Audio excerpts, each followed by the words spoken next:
പ്രിയപ്പെട്ട സുഹൃത്തുക്കളെ, ബി.ജെ.പിയുടെ പാലക്കാട് ജില്ലയിലെ പ്രധാനപ്പെട്ട നേതാക്കന്മാരിൽ ഒരാളായിട്ടുള്ള സന്ദീപ് വാര്യർ ഏറെ ദിവസത്തെ അനിശ്ചിതത്വങ്ങൾക്ക് ശേഷം ഇപ്പോൾ കോൺഗ്രസിലേക്ക് ചേക്കേറിയിരിക്കുകയാണ്.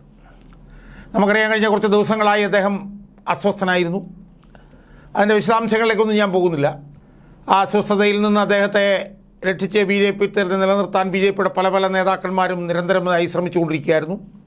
ബി.ജെ.പിയുടെ RSSൻ്റെയൊക്കെ നേതാക്കന്മാർ ശ്രമിച്ചു. പക്ഷേ അതിലൊന്നും ഫലമുണ്ടായില്ല എന്ന് മാത്രമല്ല, അദ്ദേഹം ഇന്ന് കോൺഗ്രസിൻ്റെ ഭാഗമാവുകയും സ്നേഹത്തിൻ്റെ കടയിൽ മെമ്പർഷിപ്പ് എടുത്തു എന്ന് അദ്ദേഹം പ്രഖ്യാപിക്കുകയും ചെയ്തിട്ടുണ്ട്. സുഹൃത്തുക്കളെ, ഈ ചെറുപ്പക്കാരായിട്ടുള്ള നേതാക്കന്മാരുടെ ഈ പെട്ടെന്നുള്ള രാഷ്ട്രീയ മാറ്റം സംബന്ധിച്ചിട്ട് വലിയ യോജിപ്പൊന്നുമുള്ള ഒരാളല്ല ഞാൻ.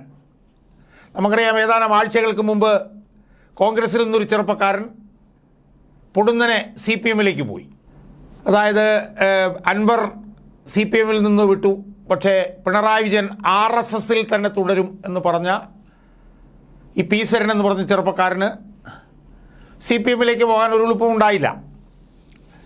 അത് പുതിയ കാല രാഷ്ട്രീയത്തിൻ്റെ ഒരു പരിച്ഛേദമായിട്ടാണ് എനിക്കെന്ന് തോന്നിയത്. ഞാനത് പറയുകയും ചെയ്തിട്ടുണ്ട്. ഏതാണ്ട് അതിന് സമാനമായിട്ട് തന്നെ ഈ മാറ്റത്തെയും കാണണം എന്നാണ് എനിക്ക് പ്രാഥമികമായി സൂചിപ്പിക്കാനുള്ളത്. കാരണം ബി.ജെ.പിയിൽ നിന്നപ്പോൾ അതിശക്തമായിട്ടുള്ള വർഗീയ പ്രസംഗങ്ങൾ ഒട്ടനവധി നടത്തിയിട്ടുള്ള ഒരു നേതാവാണ് സന്ദീപ് വാര്യർ. ഓരോ ഇതൊന്നും ഞാൻ എടുത്ത് പറയുന്നില്ല, ഒരുപാട് നടത്തിയിട്ടുണ്ട്. അയാൾ ഇപ്പോൾ കോൺഗ്രസിനകത്തേക്ക് ചെന്ന് കയറിയിരിക്കുകയാണ്. അപ്പോൾ ഈ ചെറുപ്പക്കാരായിട്ടുള്ള രാഷ്ട്രീയ നേതാക്കന്മാർക്ക് ഈ പറഞ്ഞതുപോലെ ഈ ഒരു വേഷം മാറി പുതിയ വേഷം ഇടുന്നത് പോലെ ഒരു പാർട്ടിയിൽ നിന്ന് വേറൊരു പാർട്ടിയിലേക്ക് പോകാനും താൻ ഇന്നലെ വരെ വിമർശിച്ചുകൊണ്ടിരുന്ന പാർട്ടിയിലേക്ക് പോകാനും ഒരു എളുപ്പമില്ല എന്നുള്ളത് ഒരു വസ്തുതയാണ്. അത് അംഗീകരിക്കാതെ നിവൃത്തിയില്ല. അത് സരിൻ്റെ കാര്യത്തിൽ നടന്നതുപോലെ തന്നെയാണ് സന്ദീപ് വാര്യരുടെ കാര്യത്തിലും നടന്നിട്ടുള്ളത് എന്ന് പ്രാഥമികമായി പറഞ്ഞു വെക്കാൻ എനിക്ക് യാതൊരു മടിയുമില്ല. പക്ഷേ അതോടൊപ്പം തന്നെ നമ്മൾ പ്രധാനമായി കാണേണ്ട പല പല വിഷയങ്ങളും ഈ വിഷയത്തിൽ അന്തർലീനമായിട്ടുണ്ട് എന്ന് പറയാനാണ് ഞാൻ ഈ വീഡിയോയിലൂടെ ശ്രമിക്കാൻ പോകുന്നത്. സുഹൃത്തുക്കളെ, ഈ സന്ദീപ് വാര്യർ എന്ന് പറഞ്ഞ ഈ ചെറുപ്പക്കാരൻ, അയാൾ കോൺഗ്രസിനകത്തേക്ക് ചേക്കേറിയതിന് ശേഷം അയാൾ നടത്തിയ പ്രതികരണങ്ങളിലൊക്കെ അയാൾ അതിശക്തമായി ബി.ജെ.പിക്കെതിരെ ആഞ്ഞടിക്കുന്നുണ്ട്. ഒക്കെ വളരെ ഈ പറഞ്ഞ പോലെ യുക്തിഭദ്രമായിട്ടുള്ള വാദഗതികളാണ് അയാൾ ഉയർത്തുന്നത്. ബി.ജെ.പിയുടെ നേതാക്കന്മാർക്കെതിരെ അയാൾ പറയുന്ന കാര്യങ്ങളൊക്കെ നമ്മളതിനോട് യോജിക്കേണ്ടി വരും. കാരണം ബി.ജെ.പിയുടെ നേതാക്കന്മാർ എത്രത്തോളം അവരുടെ അണികളിൽ നിന്ന് അകന്നു എന്നുള്ളത് കുറേ വർഷങ്ങളായി നമ്മൾ കാണുന്നതാണ്. ഇപ്പോൾ ബി.ജെ.പിക്ക് കേരളത്തിൽ സീറ്റ് കിട്ടാതെ വന്നാൽ അത് കോൺഗ്രസും CPM-ഉം കൂടെ ചേർന്നുള്ള ഒത്തുകളിയാണ് എന്ന് വരും. ഇപ്പം കെ സുരേന്ദ്രൻ ബി.ജെ.പിയുടെ സംസ്ഥാന പ്രസിഡൻ്റായിട്ട് ഇപ്പോൾ കുറച്ച് വർഷങ്ങളായല്ലോ. ഇത്തവണ തെരഞ്ഞെടുപ്പിൽ 2024 തെരഞ്ഞെടുപ്പിൽ ഒരു നേട്ടമുണ്ടായതൊഴിച്ചാൽ ബാക്കിയുള്ള സമയങ്ങളിലൊക്കെ സുരേന്ദ്രൻ പ്രസിഡൻ്റായിരുന്നപ്പോൾ ബി.ജെ.പി വളർന്നുകൊണ്ടിരുന്നത് താഴോട്ടായിരുന്നു. പക്ഷേ അപ്പോഴും ദേശീയ നേതൃത്വവും ഈ പറഞ്ഞ പോലെ അവരുടെ സംഘടനാ സെക്രട്ടറി ആയിട്ടുള്ള BL സന്തോഷമൊക്കെ തന്നെ ബി.ജെ.പി സുരേന്ദ്രൻ്റെ നേതൃത്വത്തിൽ എത്ര താഴോട്ട് പടവലങ്ങ പോലെ വളർന്നാലും സുരേന്ദ്രനെയാണ് സംരക്ഷിച്ചുകൊണ്ടിരുന്നത്. CPM-ന് ബി.ജെ.പിക്ക് തെരഞ്ഞെടുപ്പിൽ സീറ്റൊന്നും കിട്ടിയില്ലെങ്കിൽ അതിൻ്റെ കാരണം കോൺഗ്രസും CPM-ഉം കൂടെ ചേർന്നിട്ടുള്ള ഒത്തുകളിയാണ് എന്ന് പറയുക. എന്നാൽ 2024 ബി.ജെ.പിക്ക് തൃശ്ശൂരിൽ നിന്ന് ജയിക്കാൻ കഴിഞ്ഞപ്പോഴും സംസ്ഥാനത്ത് അവർ നില മെച്ചപ്പെടുത്തിയപ്പോഴും അത് സുരേന്ദ്രൻ്റെ ഗുണമാണെന്ന് പറയുക. അപ്പോൾ തോറ്റാലും ജയിച്ചാലും ഗുണം സുരേന്ദ്രൻ്റെ എന്ന് പറഞ്ഞുകൊണ്ടിരിക്കുകയായിരുന്നു ബി.ജെ.പിയുടെ ദേശീയ നേതാക്കന്മാർ. അപ്പോൾ അതുകൊണ്ട് തന്നെ എന്നാൽ കേരളത്തിലെ ബഹുഭൂരിപക്ഷം ബി.ജെ.പിയുടെ സാധാരണ അണികളും ബി.ജെ.പിയുടെ നേതൃത്വത്തിനെതിരായിട്ട് നിൽക്കുന്നവരാണ് എന്നുള്ളത് നമുക്കറിയാം.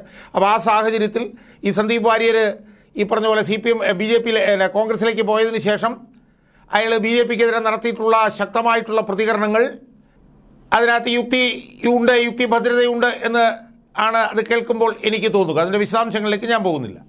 പക്ഷേ ഞാനിവിടെ കേന്ദ്രീകരിക്കാൻ ഉദ്ദേശിക്കുന്നത് അയാൾ CPM-ഉം ബി.ജെ.പിയും തമ്മിലുള്ള ഒത്തുകളി അതിശക്തമായിട്ട് പുറത്തു കൊണ്ടുവന്നു എന്നുള്ളതാണ്.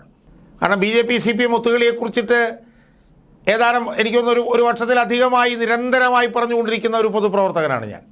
ഓരോ ഘട്ടത്തിലും CPM-ഉം ബി.ജെ.പിയും തമ്മിൽ നടത്തുന്ന ഒത്തുകളി, ബി.ജെ.പി CPM-ൻ്റെ മുഖ്യമന്ത്രിയായിട്ടുള്ള പിണറായി വിജയനെ സംരക്ഷിക്കാൻ നടക്കുന്ന നാണം കെട്ട കളികൾ, അതൊക്കെ ഓരോ ഘട്ടത്തിലും ജനങ്ങളുടെ മുമ്പിൽ നിരന്തരമായി എത്തിച്ചുകൊണ്ടിരുന്നൊരു പൊതുപ്രവർത്തകനായിരുന്നു ഞാൻ എന്നുള്ള കാര്യത്തിൽ എനിക്ക് അഭിമാനിക്കാൻ വകയുണ്ട് എന്നാണ് ഞാൻ വിശ്വസിക്കുന്നത്. അതിപ്പോൾ ലാവ്ലിൻ കേസിൻ്റെ കാര്യത്തിലാവട്ടെ, മാസപ്പടി കേസിൻ്റെ കാര്യത്തിലാവട്ടെ, സ്വർണ്ണക്കള്ളക്കടത്ത് കേസിൻ്റെ കാര്യത്തിലാവട്ടെ, ഈ കേസുകളിലൊക്കെ തന്നെ പിണറായി വിജയനെ സമ്പൂർണ്ണമായി BJP സംരക്ഷിച്ചുകൊണ്ടിരിക്കുകയായിരുന്നു എന്നുള്ളത് കാര്യകാരണസഹിതം ഞാൻ നിരന്തരം പറഞ്ഞുകൊണ്ടിരിക്കുകയായിരുന്നു. ഏറ്റവും അവസാനം കൊടകര കുഴൽപ്പണ കേസുമായി ബന്ധപ്പെട്ട് വന്ന ഞെട്ടിക്കുന്ന വിവരങ്ങളുടെയും ഒക്കെ തന്നെ ആത്യന്തികമായിട്ടുള്ള അതിൻ്റെ ലക്ഷ്യമെന്ന് പറയുന്നത് ഈ CPM BJP ഒത്തുകളിയാണ് എന്നുള്ളത് ഞാൻ നിരന്തരം പറഞ്ഞുകൊണ്ടിരുന്നു. അവസാനമായി ഞാൻ പറഞ്ഞത് ഒരു MLA പോലും BJPക്ക് കേരളത്തിലില്ലെങ്കിലും കേരളത്തിൽ BJPക്ക് ഒരു മുഖ്യമന്ത്രിയുണ്ട്, അത് പിണറായി വിജയനാണ് എന്ന് വരെ ഞാൻ പറഞ്ഞിരുന്നു. ആ വാദം അരക്കിട്ടുറപ്പിക്കുന്ന പ്രതികരണങ്ങൾ BJPയുടെ ഒരു പ്രധാന നേതാവ് അയാൾ കോൺഗ്രസിലേക്ക് പോയതിന് ശേഷമാണെങ്കിൽ പോലും പറഞ്ഞു എന്നുള്ളത് വളരെ നിർണായകമാണ് എന്നാണ് എനിക്ക് തോന്നുന്നത്. CPM BJPയും തമ്മിലുള്ള ഒത്തുകളിയെ എതിർത്തതുകൊണ്ടാണ് തന്നെ BJPയിൽ ഒറ്റപ്പെടുത്തിയത് എന്നാണ് സന്ദീപ് വാര്യർ എന്ന് പറഞ്ഞ ചെറുപ്പക്കാരൻ നമ്മളോട് പറയുന്നത്. നമ്മളത് അവിശ്വസിക്കേണ്ട കാര്യമില്ല. കരുവന്നൂർ കേസ് ഒത്തുതീർക്കാൻ വേണ്ടിയിട്ട് നടത്തിയ ശ്രമങ്ങൾക്കെതിരെ താൻ പാർട്ടിയിൽ ശബ്ദമുയർത്തിയപ്പോൾ താൻ ഒറ്റപ്പെട്ടു എന്ന് അദ്ദേഹം പറഞ്ഞു. കൊടകര കുഴൽപ്പണ കേസിൽ CPMുമായിട്ടൊരു ഒത്തുതീർപ്പുണ്ടാക്കുന്നു എന്നുള്ള നിലയിലും അയാൾ BJPക്കായിട്ട് സംസാരിച്ചപ്പോൾ അതിനകത്ത് ഒറ്റപ്പെട്ടു എന്ന് അയാൾ പറഞ്ഞു. അതിൽ രണ്ട് കാര്യങ്ങളാണ് പറഞ്ഞത്. ഒന്ന്, കൊടകരയും കരുവന്നൂരും തമ്മിൽ അങ്ങോട്ടും ഇങ്ങോട്ടും വെച്ചുമാറുകയാണ് CPM. കരുവന്നൂർ കേസിൽ പ്രതികളെ രക്ഷിക്കാൻ BJP സർക്കാർ ഒത്തുകളിക്കുമ്പോൾ കൊടകര കേസിൽ പ്രതികളെ രക്ഷിക്കാൻ CPM സർക്കാരും ഒത്തുകളിക്കുന്നു എന്നുള്ളതാണ് ഈ സന്ദീപ് വാര്യരുടെ പ്രധാനപ്പെട്ട ഒരു വാദം. സന്ദീപ് വാര്യർ പറഞ്ഞത് കൊടകര കേസിലെ പ്രധാനപ്പെട്ട ഇപ്പോൾ സാക്ഷിയും എന്നാൽ യഥാർത്ഥത്തിൽ പ്രധാനപ്പെട്ട പ്രതിയുമായിട്ടുള്ള ധർമ്മരാജൻ്റെ ഫോൺ കോൾ ഡീറ്റെയിൽസ് എടുത്ത് നോക്കിയാൽ അതിൽ സന്ദീപ് വാര്യരുടെ ഫോൺ കോൾ ഡീറ്റെയിൽസ് നമ്പർ അതിനകത്ത് ഉണ്ടാവില്ല എന്നാണ് സന്ദീപ് വാര്യർ പറയുന്നത്. അപ്പോൾ ഇതിൽ നിന്നും പുറത്തു വരുന്നൊരു പ്രധാനപ്പെട്ട വസ്തുത എന്ന് പറയുന്നത് CPM BJP ഒത്തുകളി ഇംഗ്ലീഷിൽ പറഞ്ഞാൽ കൂടുതൽ എക്സ്പോസ്ഡ് ആയി എന്നുള്ളതാണ്. ഇത് 20-ാം തീയതി നടക്കാൻ പോകുന്ന പാലക്കാട് തെരഞ്ഞെടുപ്പിന് മുമ്പ് BJPക്കും CPMനും ഉണ്ടാക്കാൻ പോകുന്ന പരിക്ക് ഗുരുതരമായിരിക്കും എന്നാണ് എനിക്ക് സൂചിപ്പിക്കാനുള്ളത്. സന്ദീപ് വാര്യർ ഈ CPM BJP ഒത്തുകളിയെക്കുറിച്ചിട്ട് പറയാൻ പോകുന്ന കാര്യങ്ങൾക്ക് മറുപടി പറയാൻ CPMന് വളരെയധികം ബുദ്ധിമുട്ടേണ്ടി വരും എന്നുള്ള കാര്യത്തിൽ യാതൊരു തർക്കവുമില്ല. അതുകൊണ്ട് തന്നെ 20-ാം തീയതി നടക്കാൻ പോകുന്ന തെരഞ്ഞെടുപ്പിൽ CPMനും BJPക്കും ഒരുപോലെയുള്ള വലിയ മാരകമായിട്ടുള്ളൊരു പ്രഹരമാണ് സന്ദീപ് വാര്യരുടെ ഈ പാർട്ടി മാറ്റത്തിലൂടെ ഇന്ന് ഉണ്ടായിരിക്കുന്നത് എന്ന് നമുക്ക് നിസ്സംശയം പറയാം എന്നാണ് എനിക്ക് സൂചിപ്പിക്കുന്നത്. ഇപ്പോൾ സന്ദീപ് വാര്യർ BJPയിൽ നിന്ന് CPMലേക്ക് കോൺഗ്രസിലേക്ക് പോയപ്പോൾ വർഗീയതയുടെ കാളിയനാണ് സന്ദീപ് വാര്യർ.